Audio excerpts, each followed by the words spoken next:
Welcome back to my channel. Andito na naman tayo sa aking YouTube channel. Ang pinunta ko dito, gusto ko lang naman tumingin ng show, di ba? Yun! Pero hindi ko akalain, ganito pala ang buhay, lalo na pag may kotse ka. Ang hirap ng buhay dito. Ang mahiwagang walis ni Bechay. Lilinisin muna natin ang ating Mr. Right. Eto, tara, maglinis muna tayo. Ito pala si Mr. Broom, ang kakampi mo sa Canada kapag winter. Ito pala ay pangkudkod ng ice kapag matigas at ito naman ay pangwalis. Gaya nito. Hindi pwede yung ganun dahil dito nagmamadali ka. Kailangan bilisan mo ang paglinis. Ganito. Tuturuan namin kayo kung paano maglinis na maayos para kayo makalakad agad. Ang hirap ng buhay. Eto, nagmamadali tayo di ba? Ganito, maglinis ng kotse. Ganito pala ang mangyayari sa'yo kapag ikaw ay tamad. Tingnan mo ito, walang ligo. Pero tingnan mo yung ibang kotse. Napakalinis, di ba?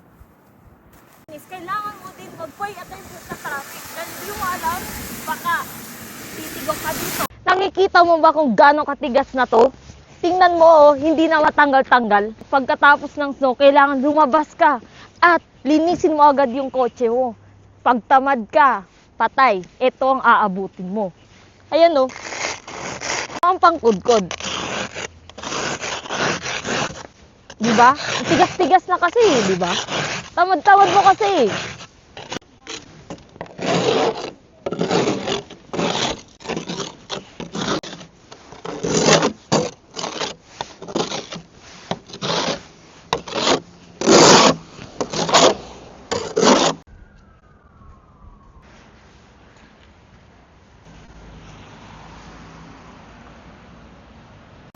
Sabihin na may kotse kayo dito at free ang parking dito sa Canada ay kung saan-saan nyo na lang ilalagay sa kung ano-anong oras ang inyong mga kotse. Ito mo yan? Ito. Dito sa Montreal, Quebec, yan. Diyan ka matakot dahil yan ang basehan kung kailan nila pwedeng kunin ang kotse mo. Pagkatapos ng snow, ay kailangan check nyo kung oras na ba ng snow cleaning sa daan. Kung hindi, paggising mo sa umaga ay wala ka ng sasakyan.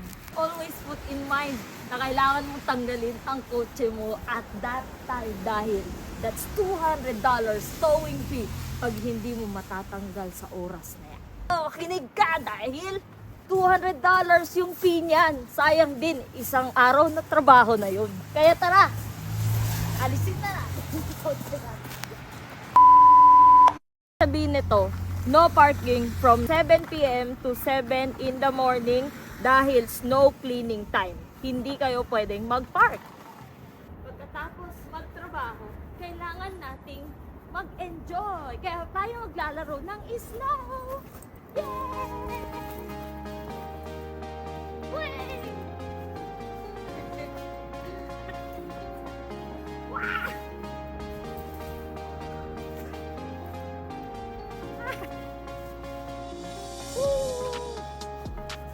Thank you for watching this video and please subscribe to my YouTube channel for more updates dahil dahan-dahan natin ibubulgar ang totoong buhay sa likod ng pag-a-abroad.